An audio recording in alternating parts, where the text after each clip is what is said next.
When my son died of a heart attack, his partner called me in the middle of the night. Come to my office immediately. I've found something, and God forbid you tell your daughter-in-law. It's dangerous. I rushed there like a madman, and what he showed me didn't make sense to me. I shouted, "She did it!" and turned her life into a nightmare. Before we continue, please subscribe to the channel and write in the comments what time it is where you are now. The phone rang at 9:30 on a Tuesday morning in early February. I was sitting in my home office in Atlanta, reviewing old case files I'd never quite managed to throw away. 3 years into retirement, and I still couldn't let go of the prosecutor's habit of checking details twice. Sarah's voice came through flat, mechanical. "Newton, it's Kevin. He's gone. Heart attack, last night." The words hit like fists to the sternum. My throat closed. I tried to speak, but only managed a sound. Raw, animal, not words, not yet. "What? No, where is he? Which hospital?"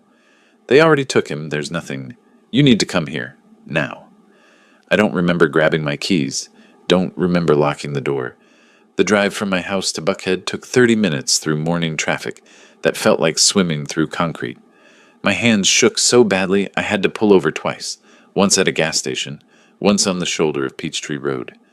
I gripped the steering wheel until my knuckles went white, forced air into my lungs, kept driving. Kevin and Sarah's house sat in a quiet Buckhead cul-de-sac, the kind of neighborhood where mortgages swallow your future whole.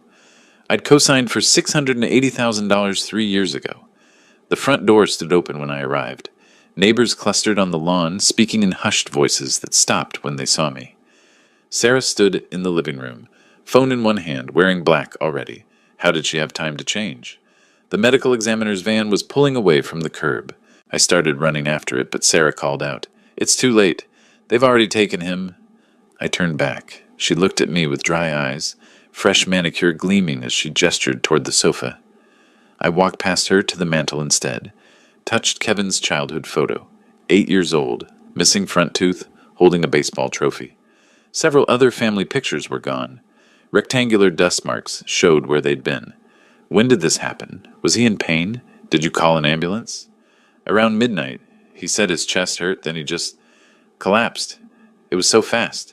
The paramedics tried, but his chest? Kevin never had heart problems. Never? Sarah's fingers tightened around her phone. People hide things, Newton, even from their families. I wanted to argue, but the words wouldn't come. Kevin was 36. I'd raised him alone after my wife died 5 years ago in that car accident on Highway 85. Every dollar, every weekend, every piece of advice I had went to him. The $250,000 I'd given him to start his business with James Davis, the mortgage guarantee. Years of Sunday dinners at this house, sitting across from Sarah while she smiled and poured wine and talked about vacation plans. 2 days later, Thursday afternoon, we met with the funeral director. Sarah made decisions quickly, efficiently. Cremation, simple service, no autopsy needed. The funeral director looked at me. "Mr. Hunter, would you like to consider—" "Cremation," Sarah interrupted. "Kevin wanted cremation." I leaned forward. "We never discussed that. Did he tell you that?" "We discussed everything. We were married 6 years." 6 years. I'd been in Kevin's life for 36. The viewing was Friday afternoon. Closed casket at Sarah's insistence. I stood alone in front of the polished wood while Sarah talked with her brother Christopher in the corner. Their conversation seemed too animated, too comfortable. Christopher's hand rested on her lower back. I counted the seconds. 10, 15. His thumb made small circles through the fabric of her black dress. The funeral service was sparse, maybe 40 people. Kevin's business partner James Davis sat in the back row, shoulders hunched, face pale. I'd met him a dozen times over the years. Good man, loyal, believed in Kevin's vision. He looked shaken, confused. During the service, I watched Sarah check her phone twice. The second time, she almost smiled before catching herself and smoothing her expression back to neutral. Christopher sat beside her, too close, whispering things that made her nod. After the service, after the line of people offering condolences I didn't hear, James pulled me aside near the cemetery gates. "Mr. Hunter, something isn't right. Kevin was fine last week, better than fine." "What do you mean?" "We just landed a huge contract. He was celebrating, healthy as ever."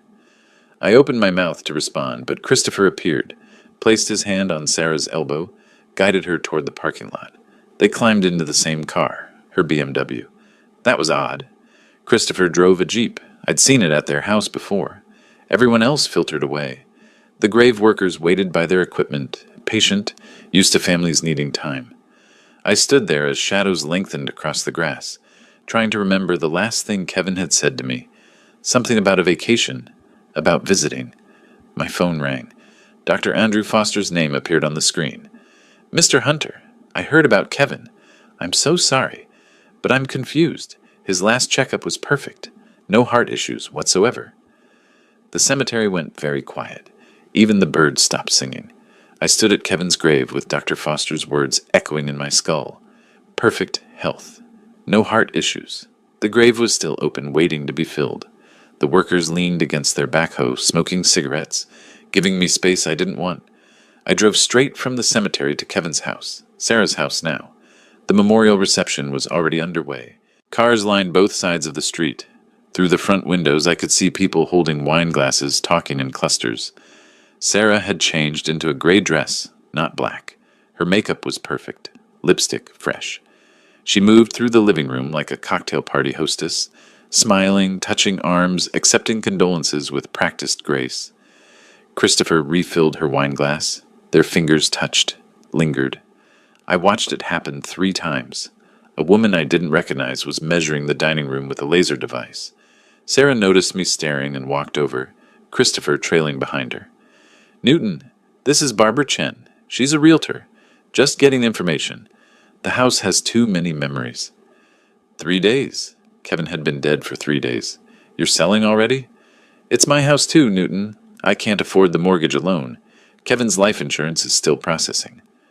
Barbara Chen smiled professionally, handed Sarah several papers. It's a seller's market, Buckhead homes like this. You're looking at $850,000 minimum. How fast could it sell? With the right price, 2 weeks, 3 tops. I needed air. I walked to the kitchen, ran cold water over my hands. Kevin's coffee mug sat in the sink, unwashed. World's Best Dad printed on the side. I picked it up carefully, noticed a faint chalky residue at the bottom, set it back down exactly where I'd found it. Sarah followed me in. Christopher stayed in the doorway, watching. Tell me about the chest pain. When exactly did it start? Her answer came too smoothly. Tuesday morning. He woke up feeling off. Then Wednesday night, worse. Thursday he promised to call Dr. Foster on Monday. But you didn't call an ambulance Thursday? When he was in pain? He refused. You know how stubborn Kevin was. Just like his father. I want to talk to the paramedics who came Friday night. Which station? Station 7, I think? Everything was chaos. I can't remember details. I turned to Christopher. You're here a lot. Don't you have work? His face flushed. Between jobs right now. Sarah needs family support. Family? Right. Where were you Friday night? What? I was home. Why? Just asking. Did Sarah call you when Kevin collapsed? She called the next morning, after everything. I left after an hour. Couldn't stomach watching Sarah play hostess, watching Christopher's hand on her shoulder, watching them pretend. I spent the weekend in a hotel room, staring at my phone, replaying conversations, counting inconsistencies. During the drive from Sarah's house that Friday night, I'd remembered my last phone call with Kevin. Thursday evening, 1 week before he died. His voice had been excited, energized. Dad, we did it. The Anderson Group signed. $1.2 million over 2 years. That's incredible, son. You've worked so hard. Couldn't have done it without your initial investment.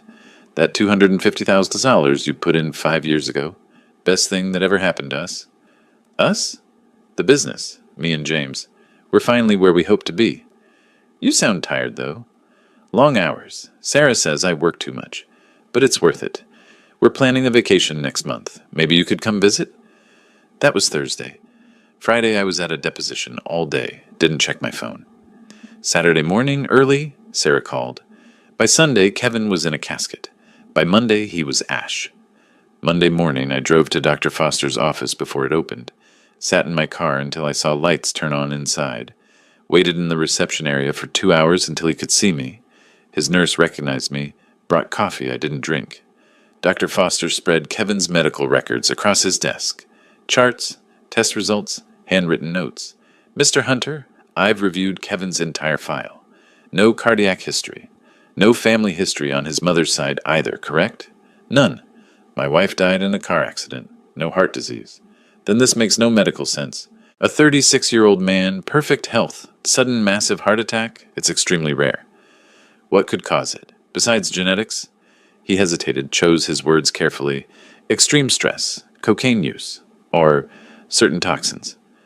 I took the printed records, signed the HIPAA release forms as Kevin's father and estate representative. Technically, Sarah controlled the estate, but Dr. Foster didn't ask questions. He knew me from the old days when I'd prosecuted medical fraud cases. He trusted me. I sat in my car in the parking lot, opened my phone, searched causes of sudden heart attack in healthy young men, scrolled through medical websites, forums, journal articles. One phrase kept appearing. Certain substances can mimic cardiac arrest symptoms. Poisoning. My hands started shaking again. I dialed a number I hadn't called in 3 years. Detective Patricia Morgan, my former colleague from the prosecutor's office. We'd worked dozens of cases together before I retired. She answered on the third ring. Newton? It's been ages. What do you need? I arrived at the police precinct before dawn, parking under the harsh glow of sodium lights. The building looked the same as when I'd worked here. Gray concrete, narrow windows, the smell of burnt coffee drifting from somewhere inside. I carried a folder with Dr. Foster's medical records and my own timeline, each date and event written in careful block letters. Detective Patricia Morgan appeared in the waiting room 40 minutes later. She looked older than I remembered, lines carved deeper around her eyes, gray threading through her dark hair, but her handshake was still firm. Newton, I heard about Kevin. I'm so sorry, but you sounded urgent on the phone. Patricia, something's wrong with this death. Kevin had no heart condition. Perfect health 2 months ago. She led me to her desk, pushed aside case files to make space. People have silent conditions. Sudden cardiac events happen. Not like this. His wife is acting strange. She had him cremated within 48 hours. That's her legal right as spouse. Grief makes people act in unexpected ways. This isn't grief. This is something else. Morgan pulled up the digital case file on her computer, then spread the printed death report across her desk. I read the words that made my stomach turn. Deceased, Kevin Hunter, 36. Cause, acute cardiac failure. Manner, natural. Body disposition, cremated, February 14th, 2025. Per spouse request. 2 days after he died. The paramedics found him in bed, Morgan explained. Wife called 911 at 11:47 p.m. They pronounced him at the scene at 12:16 a.m. Clean. No signs of trauma, no defensive wounds, no struggle. I argued for reopening the case. She made calls to the medical examiner's office, to her lieutenant. I watched her face through each conversation, recognizing the micro-expressions from our prosecutor days. Frustration, bureaucratic constraints, dead ends. I pulled the report, she said finally. Paramedics, medical examiner, everyone says natural causes. Can you order an investigation, exhume the body? Newton, there's no body. Cremated. And even if there was, I'd need probable cause. A grieving father's suspicions aren't enough. I was a prosecutor for 25 years. I know probable cause when I see it. Then you also know I need evidence. Bring me something concrete. I'll reopen this case personally, but right now, I have nothing. I left the precinct with Morgan's words echoing in my skull. I needed eyes on Sarah. By afternoon, I was sitting in Douglas Webb's office in a Marietta strip mall. Former cop, retirement age, still had the bearing. His handshake told me he stayed sharp. You want surveillance on your daughter-in-law? May I ask why? I think she killed my son. I can't prove it yet. That's a serious accusation. What am I looking for specifically? Anything unusual. Her behavior, her contacts, her spending. She's with her brother constantly. Too constantly. Understood. My rate is $150 per hour plus expenses. I'll need $5,000 up front.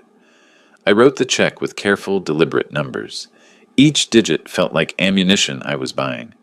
The next 3 weeks became a pattern. Webb delivered manila envelopes. I spread the contents across my home office. I built a wall of evidence. Timeline on the left, photographs in the center, financial questions on the right, red string connecting elements like the old days building cases. Week 1, 47 photos. Sarah and Christopher having lunch at the Capitol Grill, holding hands across the table. Week 2, hotel parking garage images. Christopher's car parked at Sarah's new apartment complex overnight, 3 different nights. Week 3, shopping receipts and photos. Sarah and Christopher at Lenox Square Mall. She was trying on expensive jewelry. He was paying with Kevin's credit card. I recognized the card design.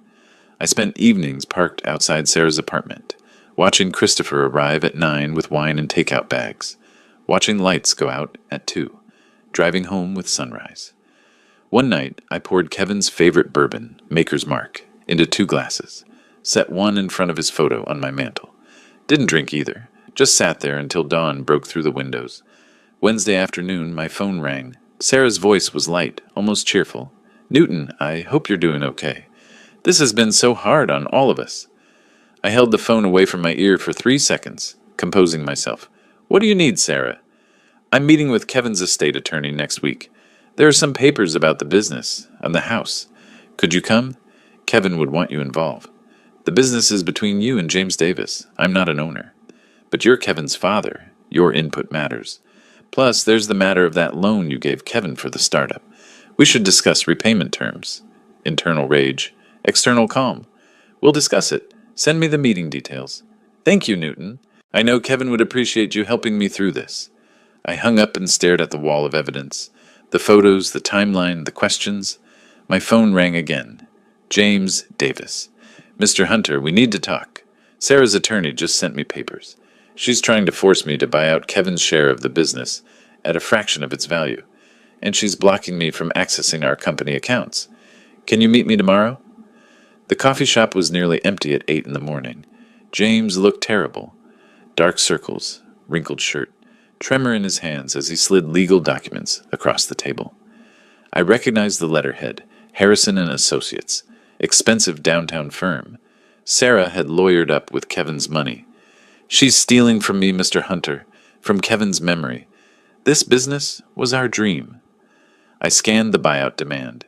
Sarah wanted James to purchase Kevin's 50% stake for $400,000. The business was worth at minimum $2.8 million. Kevin's half, $1.4 million. She was demanding less than a third of value and threatening legal action if he didn't comply within 30 days. Kevin's half is worth over $1 million. I know that. She knows that.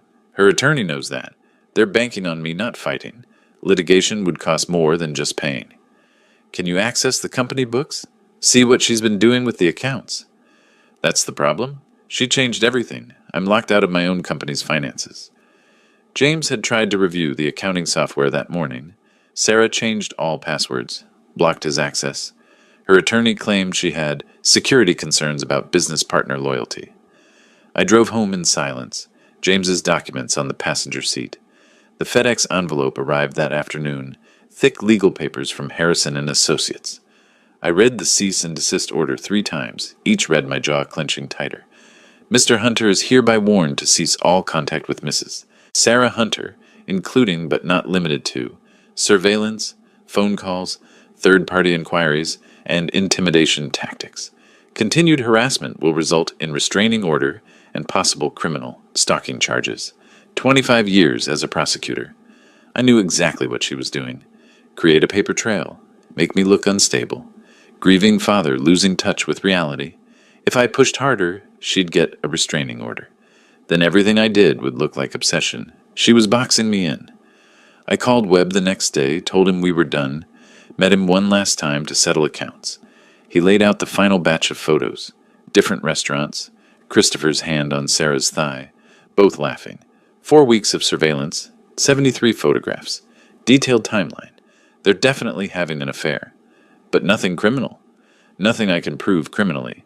The affair itself isn't illegal. They're not threatening anyone. No obvious fraud visible. So I have confirmation she's a cheater, but not a killer. "Mr. Hunter, I've been doing this 20 years.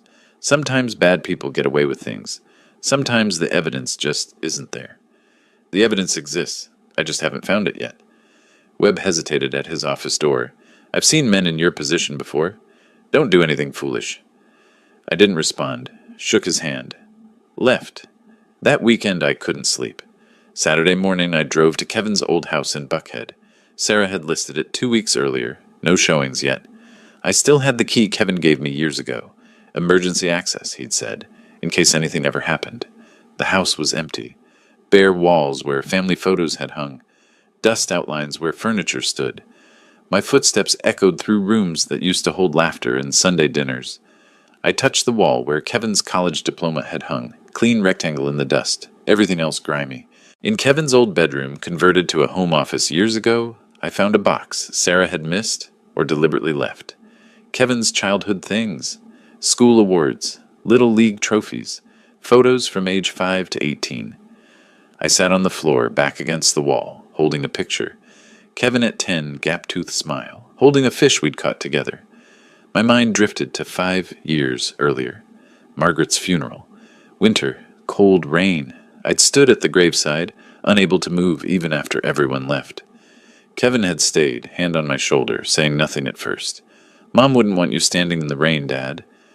I don't know how to go home without her there. You're not going home alone. I'm staying with you tonight. And tomorrow night.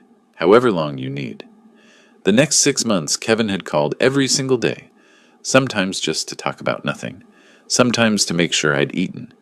Once he drove 2 hours because I hadn't answered the phone in 24 hours, just wanted to check in person. Kevin saved me after Margaret died. He wouldn't let me disappear into grief, and now he was gone. And I was supposed to just accept it? Accept that the woman he loved killed him? A tear fell, just one. I wiped it away angrily. I arranged Kevin's trophies and photos carefully back in the box, closed it, carried it to my car with both hands, precious cargo. Kevin, I said aloud in that empty room, you trusted her. We all did. She seemed so perfect for you. Quiet, supportive, stable. I looked at his childhood photo again. Remember when you were 8, you lost that science fair, cried all night. Next year, you won first place. You never gave up. My voice broke slightly. I gave you everything. The business money, $250,000 of my retirement. The house guarantee, $680,000 loan I co-signed. Every Sunday dinner for 6 years. I stood, my voice hardening. She thinks I'll just accept this. Roll over, grieve quietly like a proper father. She doesn't know me at all. I left at sunset, driving home through streets that blurred slightly. That night I sat in darkness in my living room. Kevin's childhood box was on the coffee table. My phone rang. Unknown number. I almost didn't answer. Finally picked up on the 5th ring. Male voice, hushed, urgent. Mr. Hunter? This is James Davis. Don't hang up. I'm calling from a burner phone. Sarah can't know. I found something at the office. I need you to come to my place immediately. Don't go to the office. My home. And Mr. Hunter, don't tell anyone you're coming. This is dangerous. I sat in darkness with Kevin's childhood box on the coffee table. Friday evening, mid-April. The cease and desist letter sat on the kitchen counter where I'd left it a week ago, its legal threats feeling distant now, meaningless. My phone rang. Unknown number. I stared at it through 3 rings, debating. Picked up on the 4th. Mr. Hunter, I'm using a burner phone. Don't say my name. Don't mention this call to anyone. James Davis. His voice was tight, wound like a spring ready to snap. James, what's... My address is 847 Orm Circle. Virginia Highland. Come now. Alone. Don't go to the office. This is about Kevin. It's bad. I'm leaving now. Check if anyone follows you. I'm serious. I grabbed my keys, didn't bother with the jacket. The drive through Atlanta took 35 minutes. Normally 50, but I didn't care about speed limits. I ran a red light on Ponce de Leon. First time in my life. My knuckles were white on the steering wheel. James's bungalow sat on a quiet street, lined with oak trees. Modest house, well maintained, lights blazing from every window. He opened the door before I knocked, pulled me inside, immediately locked the deadbolt. What's happening? Why all the secrecy? Because Sarah can't know we're meeting. Her attorney made it clear. No contact between you and me about company business. You said this was about Kevin. It is. Everything is about Kevin. I found out how he died. Ice flooded my veins. Show me. His living room had been converted into a makeshift investigation center. Laptop on the coffee table. Stacks of financial printouts spread across every surface. External hard drive blinking red. Coffee cups everywhere. James hadn't shaved in days. 3 months ago, money started disappearing. Small amounts at first. I couldn't prove anything. Sarah controlled the passwords. So you installed cameras. 4 of them. I was looking for financial evidence. Whoever was embezzling. I thought maybe Sarah, maybe someone else. Then I found the footage from February. February? Before Kevin died? He nodded, hands shaking as he opened the laptop. 3 days before. Mr. Hunter, you need to prepare yourself. What you're about to see. Just show me. James navigated to an encrypted folder, clicked play. The video loaded. Office kitchen, daytime. Timestamp in the corner. February 8th, 2025, 2:47 p.m. Empty kitchen for 30 seconds.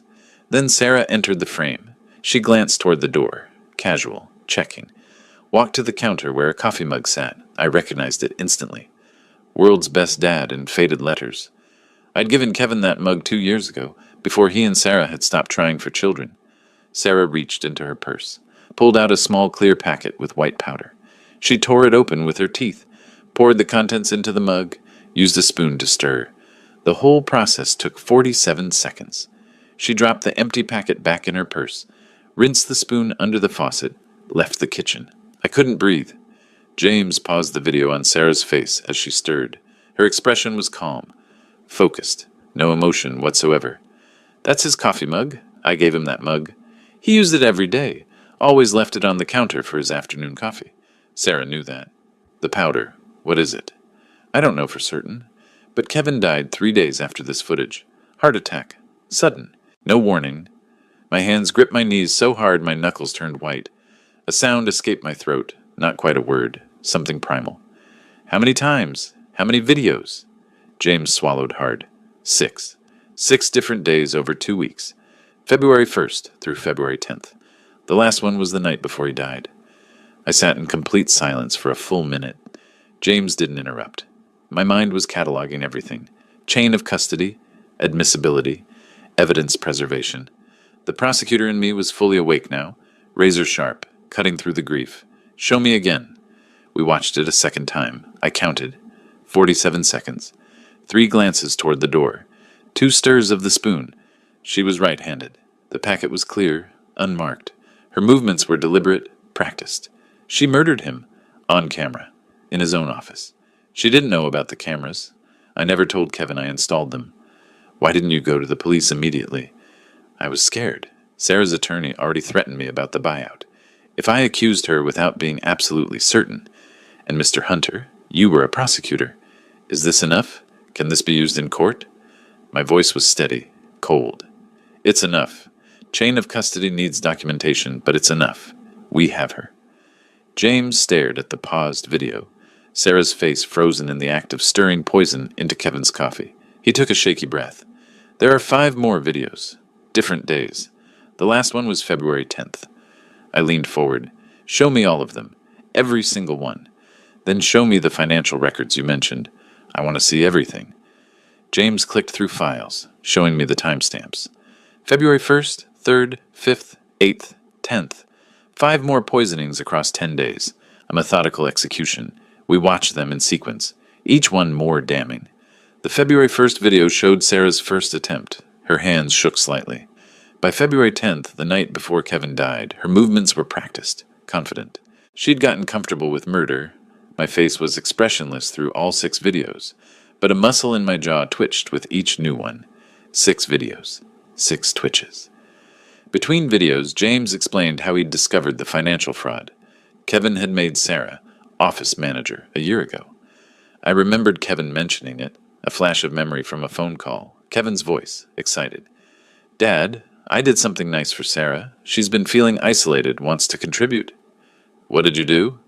Made her office manager. It's mostly just a title, but she'll help with bookkeeping, feel more involved in the business. That's generous of you. She's my wife. What's mine is hers. James understands. Generous. That's what Kevin was. Generous. Trusting. Loving. He gave her everything. His name, his money, his trust, his life. And she took it all. Every last piece. James pulled up bank statements on the laptop. Transfers highlighted in yellow. My finger traced them on the screen. Counting. Calculating. $3,200 on June 15th, 2024. $5,500 on July 3rd. $8,000 on August 12th. James's voice was hollow. Pattern continues through January 2025. Total. $167,000 stolen while Kevin was alive. Where did it go? Peachtree Marketing Consultants, LLC, a shell company that doesn't exist. I hired a forensic accountant. Spent $8,000 of my own money. Richard Torres, CPA, certified forensic examiner. He traced everything. James handed me a thick folder. I weighed it in my hand. 367 pages. Torres's complete audit report. Every transaction documented, source records attached, expert analysis included. Torres found the money trail. Peachtree LLC transferred everything to an offshore bank. Cayman Islands, account holder, Christopher Mitchell. I looked up sharply. Christopher, not just her brother, her accomplice. I processed everything. Sarah wasn't just a gold digger. She was sophisticated. She created a shell company. She poisoned Kevin methodically over 10 days, building up toxin levels. She manipulated her own brother into the scheme. She played everyone, Kevin, me, James, the entire community. I thought she was simple, I said, almost to myself. Small-town girl, a bit naive. Kevin said she grew up in rural Georgia, barely finished community college. That was the act. Mr. Hunter, this level of planning, shell companies, offshore accounts, systematic poisoning, this takes intelligence and research. We all underestimated her. That was her weapon. Kevin never suspected. He trusted her completely. That trust killed him. James plugged in a flash drive, 256 GB, encrypted. The file transfer took 15 minutes. Both of us silent, watching the progress bar.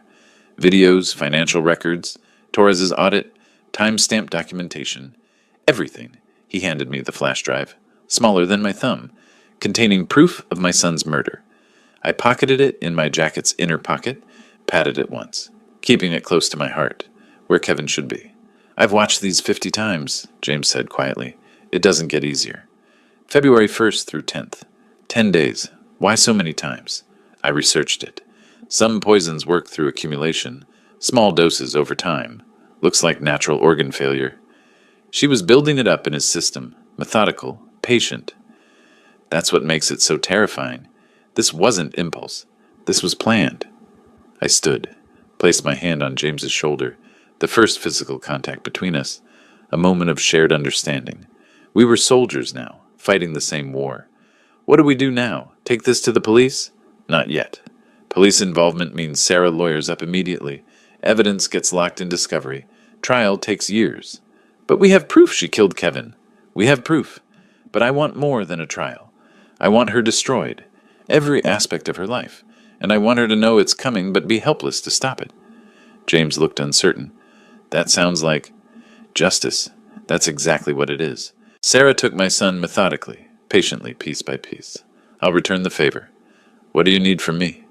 Continue playing the victim. Fight the buyout, but slowly. Act scared. Let her think she's winning. Can you do that? Yes. But Mr. Hunter, be careful. If she killed Kevin, she's dangerous. I walked to the door, my stride different than when I'd arrived. Purposeful. Predatory. A man with a mission instead of a man lost in grief. So am I. I drove home through empty Atlanta streets. Late night, minimal traffic. The flash drive sat in my jacket pocket. I touched it every few minutes, reassuring myself it was real. At a red light, I pulled out my phone, searched for criminal defense attorneys in Atlanta. Not for myself. I needed to understand what Sarah would do when I struck. The light turned green. My face in the rearview mirror showed a man who'd found his purpose. My phone rang. Unknown number. Again. I answered. Detective Morgan's voice. Newton, I heard your son's widow filed a harassment complaint against you. We need to talk. My office, Monday morning. This is serious. Monday morning, I sat across from Detective Morgan in her precinct office. Sarah's harassment complaint file lay open on her desk. Morgan looked uncomfortable. Newton, I have to take this seriously. She's claiming stalking, intimidation, unwanted contact. I understand. Patricia, I need to show you something. But first, I need you to connect me with a prosecutor you trust. Her eyes narrowed. What do you have? Proof. Complete, undeniable proof of how Kevin died. I left Morgan's office and drove straight to Midtown. Rachel Thompson agreed to meet me within the hour. Her law office occupied a renovated historic building, all exposed brick and modern glass. We'd worked together 15 years ago when she was a young prosecutor. and I was her supervisor. Now she had her own practice: criminal defense, wrongful death, complex litigation. In her conference room, I connected my laptop and showed her all 6 videos. She watched in silence, professional mask cracking slightly when Sarah poured the powder into Kevin's mug. This is murder, premeditated, documented, undeniable, but prosecutable. The videos are powerful. But Newton, the defense will attack every angle. No body means no toxicology proving cause of death. Can't definitively prove what the powder was. Hair sample. James kept Kevin's hair from a haircut. Can that be tested? Yes. Hair analysis can show arsenic, heavy metals, certain poisons that accumulate. That could be crucial. Then we have everything we need. Almost. We need strategy. Sarah has money, Kevin's money, to hire the best defense. Rachel moved to the whiteboard, sketching rapidly. Red marker for civil action, blue for criminal, green for asset freeze, arrows connecting everything. Why file civil lawsuit first? Won't that tip her off before criminal charges? That's the point. Civil lawsuit has lower burden of proof. If we win there, and we will, it establishes facts. Then criminal prosecution becomes stronger. You want to hit her twice. Once in civil court, once in criminal. Exactly. Civil suit also lets us freeze her assets immediately. Emergency injunction. She can't sell property, can't access accounts, can't flee. How long until she's arrested? If we time it right, same day we file. I'll coordinate with the DA's office and Detective Morgan. She'll be blindsided. I lean back in my chair. That gets her arrested. I want more. Rachel set down the marker. What do you mean? Sarah spent weeks feeling victorious while I suffered. I want her to feel that same helplessness, that same despair. What exactly are you planning? I'm going to make her believe she's won. Completely, totally won. Then I'm going to destroy that illusion in a single moment. Newton, we need to stay within legal boundaries. Everything will be legal, but it will also be devastating. Trust me. The next 3 weeks became a careful choreography. Meeting with contacts, arranging pieces, practicing deception. It took me 12 days and $12,000 cash to find Gerald Banks, retired notary, stage 4 lung cancer, drowning in medical bills. We met in a diner parking lot. I slid an envelope across the table. You're asking me to forge a legal document. That's a crime. You're dying, medical bills drowning you. Doesn't make it right. This woman murdered my son. The will is a tool to trap her. It'll never be filed with probate, just shown to her privately. Long pause. Banks coughed into his handkerchief. 12,000, cash, and I never met you. Deal. The forged will was perfect. Kevin's signature traced from real documents, proper legal language, dated 6 months before his death. Leaves all assets to Sarah. Names her sole beneficiary. Even included Kevin's lawyer's letterhead. I called Sarah, voice carefully modulated. Sarah, I've been thinking. Maybe I was wrong. Maybe grief made me paranoid. Can we talk? She agreed, suspicious but curious. I suggested Piedmont Park for our meeting. Public, neutral, the kind of place where a grieving father might seek reconciliation. I arrived early, rehearsed my performance one final time. Shoulders slumped, eyes downcast, voice trembling slightly. Sarah appeared in designer athleisure, sunglasses pushed up on her head, cautious. Newton, I appreciate you reaching out. My hands shook, calculated tremor. Sarah, I owe you an apology. I let grief make me irrational. I understand. Losing Kevin was hard on all of us. I found something. In Kevin's old filing cabinet at my house, he gave me some papers to store years ago. I pulled out the will, touched Kevin's signature with apparent emotion. My voice cracked once, on purpose. He loved you, trusted you completely. I should have trusted his judgment. She read it, fingers tightening on the paper, eyes brightening, trying to stay composed, but failing. This is... Kevin left everything to me? That's what I want, family. Kevin would want us to be family. Her smile was genuine. First time since his death. Yes, that's exactly what Kevin would want. Over the following week, Sarah grew bolder, called twice asking for advice on estate matters, testing if I was genuinely fooled. I played my role, meek, accepting, defeated. 3 days later, I was back in Rachel's office. She spread 3 sets of documents across her conference table. Civil lawsuit, criminal complaint, asset freeze motion. We file Thursday morning, all 3 simultaneously. Sarah will be arrested by afternoon. I picked up the civil complaint, read the first line. Newton Hunter vs. Sarah Mitchell. Hunter, wrongful death action. Set it down carefully. Thursday then, let's finish this. Thursday morning, late May. I stood outside the Fulton County Courthouse as the building opened. Lawyers flowed up the steps with briefcases and coffee cups. Rachel was beside me, carrying 3 file folders. Ready? I nodded once. We walked inside together. Civil Division, Counter 3. Rachel filed the wrongful death lawsuit first. The clerk stamped it. Received 8:47 a.m. Claims, intentional poisoning resulting in death, fraud, emotional distress. Damages sought, $5 million. Wrongful death. This is substantial. The claim is substantial. The evidence is overwhelming. Defendant will be served within 48 hours. Rachel's smile was thin. She'll be served sooner than that. Much sooner. Same building, different floor. Criminal Division. Rachel handed DA Prosecutor Victoria Chen the flash drive containing all 6 videos, forensic accounting report, sworn statements from James and me. Chen watched 30 seconds of the first video, stopped it, set down her coffee without taking her eyes off the screen, replayed it twice. These videos, they're authenticated, chain of custody documented, installed by the business partner 3 months ago, cloud-backed storage, time-stamped, never accessed until now, clean chain. The victim was cremated, no toxicology.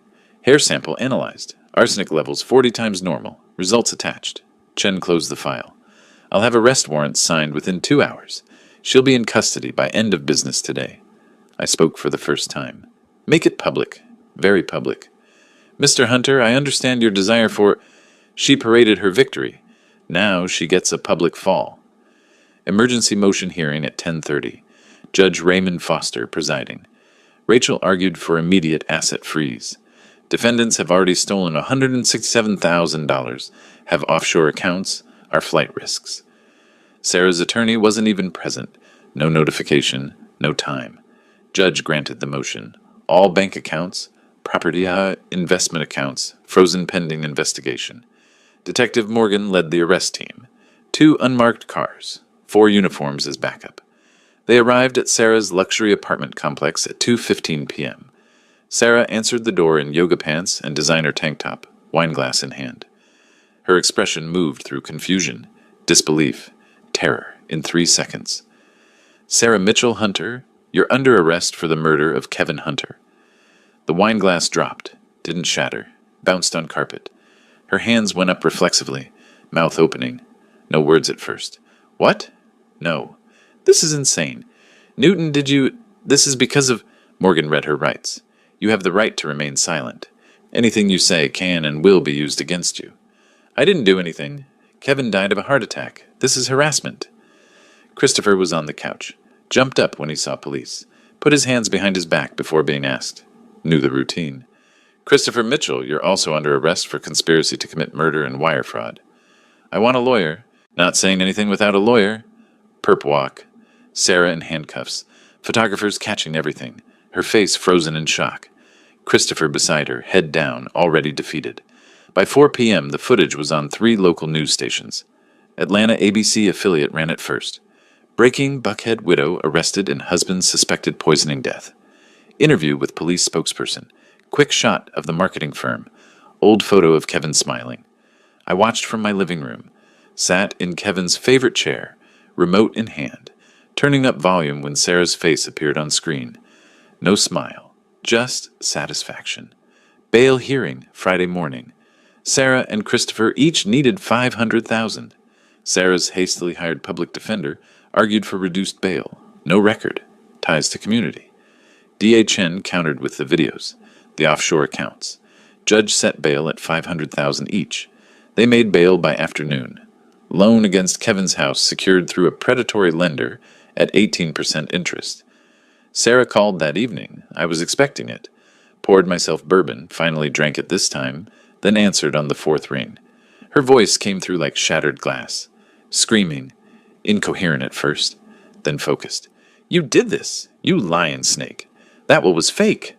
I let her rage for 30 seconds, then spoke, voice like ice. Every word was a lie, Sarah. Just like your tears at Kevin's funeral. Just like your marriage vows. You can't prove anything. I'll fight this. I already proved it. 6 videos. You poisoning my son. Investigators recovered the arsenic from his hair. Your offshore accounts are frozen. Your house is collateral for bail. You're drowning. Panic broke through her rage. I'll tell them. I'll say you. Say what? That a former prosecutor with 25 years' experience outsmarted you? That you murdered my son and I caught you? Tell them, Sarah. Tell everyone. I hate you. Good. Now you know how I felt watching you walk free after killing Kevin. Welcome to your reckoning. I hung up. That night, I sat in my home office. Rachel texted, Sarah hired Linda Harrison, one of the best. This will be a fight. I typed back, good. I want her to fight. I want her to spend every dollar, exhaust every option, and still lose. I opened my laptop, began researching Linda Harrison's past cases, her strategies, her weaknesses. The next battle was already beginning. My phone buzzed again. James, I saw the news. Everyone at the office saw it. What happens now? I typed my response. Now we wait for her to make mistakes. Desperate people always do. Early June, I sat in the gallery of Fulton County Superior Court, 3rd row on the left. Same seat I'd occupied for every preliminary hearing over the past 3 weeks. Sarah sat at the defense table with Linda Harrison, wearing a conservative gray suit that couldn't hide how much weight she'd lost. Dark circles under her eyes, even with makeup. The bailiff called the case, State of Georgia versus Sarah Mitchell Hunter. I took notes like I was still a prosecutor. Every motion, every argument, every small defeat for the defense. Motion to suppress video evidence. Denied. Motion to reduce bail. Denied. Motion for gag order on media coverage. Partially granted, but the damage was already done. Sarah's face had been on the news for weeks. The financial destruction accelerated throughout June. Chase Bank sent foreclosure notices to Sarah's apartment. 4 months of missed mortgage payments. March, April, May, June. She defaulted before the asset freeze even began. Harrison fought it, lost. The house would be auctioned. I drove by Kevin's old house once, saw the bank's notice taped to the front door. Didn't stop, just noted it, and kept driving. Christopher's interrogation happened in phases over 3 weeks. Detective Morgan called me after each session with updates. First session, complete denial. Second session, admitted the affair but claimed no knowledge of murder. Third session, DHN showed him the offshore account evidence, the wire transfers, Sarah's emails about our future together. He broke completely. I want a deal, complete immunity. Not happening, Chen told him, but we can talk about reduced time. Tell us everything. Christopher's confession was detailed, damning. Sarah had approached him 18 months ago with the plan. They researched arsenic online together. She ordered it from 3 different vendors to avoid suspicion, used his credit card so nothing traced to her, promised to pay him back $500,000 after Kevin died. He knew she was poisoning Kevin. He helped her research dosages. The forensic lab report arrived mid-June. Kevin's hair showed arsenic accumulation starting in January, spiking dramatically in February. Dr. Patricia Walsh, the toxicologist, confirmed the levels were fatal within days. Christopher's plea hearing was packed. Sarah sat stone-faced while her brother sobbed through his allocution. I was weak. She promised me money. I knew it was wrong. I'm sorry. 15 years for conspiracy to commit murder and wire fraud. Could be out in 10 with good behavior. Sarah's head dropped to the table when the judge accepted the plea. Harrison's hand on her shoulder, an audible sob echoing through the courtroom. I made eye contact with Sarah once during a recess. She looked away first. July 15th, Sarah tried to run. Used her maiden name. Fake passport purchased online for $3,000. More debt she couldn't pay. One-way ticket to Cancun, then planned to disappear into Central America. TSA flagged the fraudulent passport, held her until police arrived. Morgan called me. She tried to board a flight to Mexico. We're bringing her in now. I drove to the airport within 20 minutes, watched from behind observation glass as Sarah was escorted through security in handcuffs, her designer luggage being searched by federal agents. Our eyes met through the glass, 3 seconds, hers filled with hatred and desperation, mine completely empty of mercy. Rachel texted me that evening. Bail revoked. She'll stay in custody until trial. Flight attempt strengthens our case. Consciousness of guilt. Late July, I received formal notice. Trial date set, August 18th. I sat in my home office looking at Kevin's photograph on my desk, the same one from his childhood, gap-toothed smile holding the fish we'd caught together. Almost over, son. Almost done. 3 more weeks and she'll pay for what she did to you. I texted James. Trial starts August 18th. Will you testify? His response came immediately. I'll be there. For Kevin. August 28th, late summer morning, I stood outside Fulton County Superior Court, courtroom 6D, the final day of trial. Rachel stood beside me, both of us in formal court attire. Media vans lined the street, reporters positioned on the courthouse steps. My phone showed 9:47 a.m. Rachel's phone buzzed. Jury has reached a verdict. Courtroom in 10 minutes. The courtroom filled quickly. I sat in the first row behind the prosecution table. Sarah was led in wearing an Orange County jail jumpsuit, bail revoked after her flight attempt. She looked 20 years older than in her wedding photo the prosecution had displayed during trial. Judge Margaret Reynolds entered. Has the jury reached a verdict? The jury foreman stood, middle-aged man, accountant. He'd looked sick throughout the video evidence testimony. We have, Your Honor. On count 1, murder in the first degree, how do you find? We find the defendant, Sarah Mitchell Hunter, guilty. Sarah gasped audibly. Her body seemed to fold in on itself. Harrison caught her arm. Count 2, wire fraud? Guilty. Count 3, forgery? Guilty. Count 4, attempted flight? Guilty on all counts, Your Honor. Each word landed like a hammer blow. My hands unclenched slowly as each verdict was read. Sentencing began immediately. D.A. Chen stood. The people recommend life imprisonment without possibility of parole. This was premeditated, calculated murder, motivated by greed. The defendant showed no remorse, attempted to flee, and destroyed multiple lives. Harrison made a perfunctory argument for mercy. Mrs. Hunter has no prior record. She's lost everything. Judge Reynolds cut her off. Ms. Harrison, your client poisoned her husband methodically over 2 weeks. Mercy is not appropriate. The judge pronounced sentence. Sarah Mitchell Hunter, you are hereby sentenced to life imprisonment in the Georgia Department of Corrections, without possibility of parole. Christopher Mitchell's sentence of 15 years is affirmed. Civil judgment of $2.1 million is awarded to plaintiff Newton Hunter. This court is adjourned. Sarah broke. Turned to me, sobbing. Please, I'm sorry. I didn't mean... He never paid attention to me. I was lonely. Please forgive me. Guards restrained her as she tried to approach. I stood, looked at her directly for the first time since the verdict. My voice was steady, emotionless. Kevin loved you more than you deserved. He trusted you with his life. You took everything from him. You don't deserve forgiveness. You deserve exactly what you're getting. I turned and walked out. Her screaming followed me into the hallway. September moved quickly. I signed papers establishing the Kevin Hunter Memorial Foundation. Initial funding, $2.1 million from the civil judgment.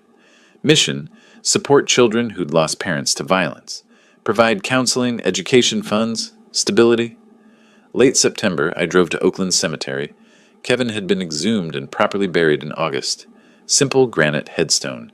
Kevin Michael Hunter, 1989-2025. Beloved son, devoted friend, forever missed. I placed flowers, sat on the grass beside the grave, brushed fallen leaves off the headstone with careful, gentle movements. Kevin, it's done. Sarah will spend the rest of her life in prison. Christopher is locked away. Justice won. I kept my promise to you. I paused, touching the cold stone. You can rest now. I love you, son. Always. I sat for 30 minutes in silence, then stood, touched the headstone once, walked away with steady steps. Months passed. I found new purpose working as a consultant for crime victims' families. My phone rang one afternoon. Mr. Hunter? My name is Patricia Reynolds. My daughter was killed last year, and the police say there's no evidence. I heard about your son's case. Can you help me? Tell me everything, Mrs. Reynolds. Start from the beginning. Why would you help me? You don't know me. I know what it's like to lose a child and have everyone tell you to accept it. I know what it's like to fight for truth when everyone says to give up. I'll help you. Her voice broke. Thank you. Thank you so much. We'll find the truth, whatever it takes. That's what I do now. James continued Kevin's business under a new name, Hunter Legacy Marketing. The sign went up in October. He sent me a photo, Kevin's picture on the office wall, smiling at the company's founding. My partner, Kevin Hunter, started this company on the principle of integrity. We honor that legacy every day, James told his clients. One evening in early fall, I cooked dinner in my kitchen. Kevin's childhood photos covered the refrigerator. My phone buzzed. Text from James. Signed a new client today. $800,000 contract. Kevin would be proud. I smiled. First genuine smile in months. Texted back. He is proud. So am I. I hummed while finishing dinner, feeling something I hadn't felt since February. Not happiness exactly, but peace. Purpose. Kevin's memory honored through action rather than grief alone. The nightmare had ended. Justice was served, and life, somehow, continued forward. If you like this story, please like this video, subscribe to the channel, and share your impressions of this story in the comments. To listen to the next story, click on the box on the left. Thank you for watching.